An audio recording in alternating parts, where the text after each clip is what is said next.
یہاں پر عزت پرانی نہیں ہوتی، وہ وہاں ہے۔ اسی لیے میں آپ کو بار بار کہتا ہوں، ماں رحمہ مطہرہ کی اس آواز کو سنو جس نے یہ نعرہ لگایا تھا، کسی کی جے وجے کیوں پکارے، کیا غرض ہم کو، ہمیں کافی ہے سید اپنا نعرہ یا رسول اللہ، ہمیں کافی ہے سید اپنا نعرہ یا رسول اللہ۔ بس ہمارا جب یہ ایمان ہے، ہمارا یہ عقیدہ ہے، ہم رسول اللہ کے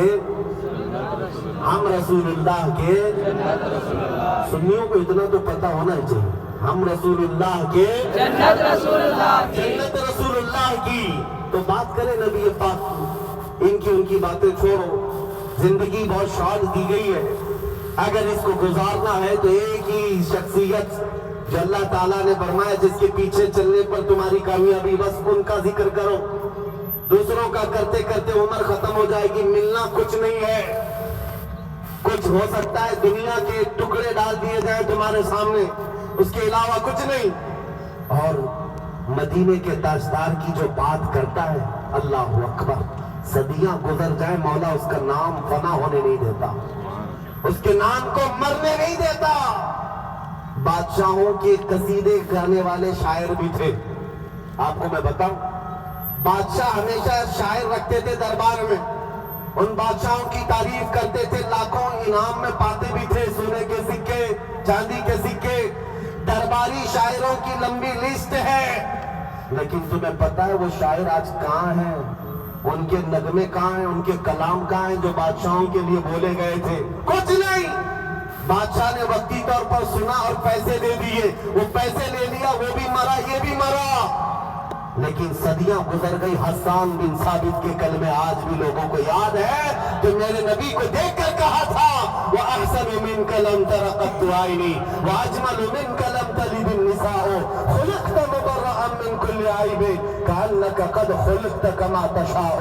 حسان بن ثابت نے کہا تھا، آپ سے زیادہ حسین میری آنکھوں نے دیکھا نہیں، یا رسول اللہ آپ سے زیادہ خوبصورت کسی ماں نے جنا نہیں۔ اللہ نے آپ کو ایسا پیدا کیا جیسے کہ آپ کی مرضی تھی، ہر عیب سے اللہ نے آپ کو پاک پیدا کیا۔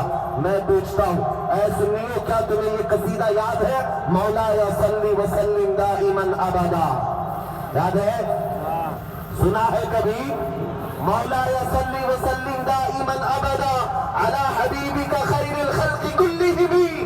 یہ شرف الدین بوسیری کا لکھا ہوا، 700 سال پہلے لکھا ہوا میرے نبی کی شان میں۔ لوگوں کو ترجمہ معلوم نہیں، لیکن زبانوں سے آج بھی پڑھتے ہیں، اور آج بھی لوگ گنگناتے ہیں، بچوں کو بھی یاد ہے، بوڑھوں کو بھی یاد ہے، جوانوں کو بھی اور عورتوں کو بھی، کیونکہ اللہ کا قانون ہے، جو نبی کے گن گاتا ہے اللہ اس کا نہ نام مرنے دیتا ہے نہ کلام مرنے دیتا ہے۔ بوسیری بھی آج ہمارے درمیان زندہ ہے۔ ملا جامی کو آپ نے دیکھا نہیں، فارسی آپ کو آتی نہیں، لیکن جب فارسی کا کلام سنتے ہیں دل جھوم اٹھتا ہے۔ تنم پر سودا جاں پارا زہجنا یا رسول اللہ، دلم بجمردہ آوارا زعسیاں یا رسول اللہ، چسوئے من گزر آری من مسکین ناداری، ہدایے نقش نالائنت گلم جا یا رسول اللہ، جو بازوئے شفاعت را کشائی پر گنہگارا مکن محروم جامیرا براآں یا رسول اللہ۔ میرے نبی کی محبت میں لکھا ہوا کلام ہے، فارسی میں تھا، لیکن دنیا آج بھی یاد رکھتی ہے عبد الرحمن جامی کو۔ یہ وہ عاشق رسول ہے جس نے نعت لکھا تھا حج کے دوران، اور یہ عہد کیا تھا حضور کے دربار میں جا کر سناؤں گا مدینے، لیکن اللہ کے نبی نے خواب میں آ کر مکہ کے حاکم کو بتایا تھا، کل کے دن عبد الرحمن نام کا ایک شخص مدینے آنے والا ہے، اسے آنے مت دینا، روک دینا۔ حاکم مکہ دوسرے دن قافلوں کو دیکھا، پوچھا عبد الرحمن کس کا نام ہے، کون ہے؟ عبد الرحمن جامی کو دیکھا، مکہ کے گورنر اور حاکم نے ان کو روک دیا، کہا تم مدینے نہیں جا سکتے، باقی پورا قافلہ چلا جائے۔ سنو، عبد الرحمن جامی کا یہ واقعہ مشہور ہے۔ دوسرے دن جامی نے دیکھا کہ گورنر نے مجھے روک دیا، حاکم نے مجھے روک دیا، تو ایک اونٹ کے مالک کو کہا میں تجھے پیسے دیتا ہوں، اونٹوں کے اوپر جو سامان رکھا جاتا ہے ان سامانوں کے کسی تھیلے کے اندر مجھے ڈال کر سل دینا، اور سامان لگیج کے ساتھ مدینے مجھے پہنچا دینا۔ اونٹوں کے قافلے سے مالک سے کہا اور اپنے آپ کو ایک تھیلے کے اندر بند کر لیا اور ان کو تھیلے کے اوپر سے سل دیا گیا. لیکن میرے عزیزوں، میرے نبی سے کون سی بات چھپی ہے؟ خواب میں حاکم مکہ کے حضور تشریف لائے دوسرے دن اور ارشاد فرمایا عبد الرحمن نام کا جامی وہ مکہ سے مدینے آ رہا ہے، فلاں اونٹ پر فلاں تھیلے میں بند ہو کر آ رہا ہے. حاکم مکہ دوسرے دن قافلوں کی نگرانی کے لیے آیا اور آ کر کے تلاشی لیا. ایک تھیلے کے اندر عبد الرحمن جامی کو پا لیا، کھولا اور کہا میں نے کل آپ کو روکا تھا، پھر آپ جانے کی ہمت کر گئے مدینے، مجھے پتا نہیں کیوں آپ کو روکا جا رہا ہے. ہو سکتا ہے آپ کا کوئی الگ کام ہو، میں اپنی مرضی سے نہیں، اللہ کے نبی کی مرضی سے آپ کو روک رہا ہوں. اور لے جا کر کے جیل میں بند کر دیا. عبد الرحمن جامی رونے لگ گئے، میرا کیا گناہ، میری کیا خطا ہے، میں نے کیا کیا؟ حضور کے دربار میں کون سی ایسی خطا سرزد ہوئی؟ بے اختیار رو پڑے، اپنے نبی کو پکارتے رہے جیل میں. حاکم مکہ جو اس وقت تھا وہ بھی عاشق رسول. میرے آقا نے تیسرے روز خواب میں آ کر پوچھا تو نے عبد الرحمن کے ساتھ کیا کیا؟ حاکم مکہ نے کہا میں نے اس کو جیل میں بند کر دیا. کہا کیوں؟ اس نے 2 دن بھی کوشش کر کے مدینے پہنچنے کی کوشش کی ہے اور آپ کی مرضی نہیں تھی، اس لیے میں نے اس کو جیل میں بند کر دیا. جانتے ہو میرے آقا نے کیا فرمایا؟ اے شریف مکہ، میں نے اس لیے عبد الرحمن کو نہیں روکا کہ وہ گنہگار ہے، خطا کار ہے، بلکہ اس لیے روک رہا تھا کہ اس نے ایک ایسی نعت لکھی ہے، وہ آ کر دربار میں میرے سنانا چاہتا ہے. اگر وہ میری قبر کے پاس آ کر سنائے تو مجھے باہر نکل کر اس کا استقبال کرنا. نعرہ تکبیر، نعرہ رسالت،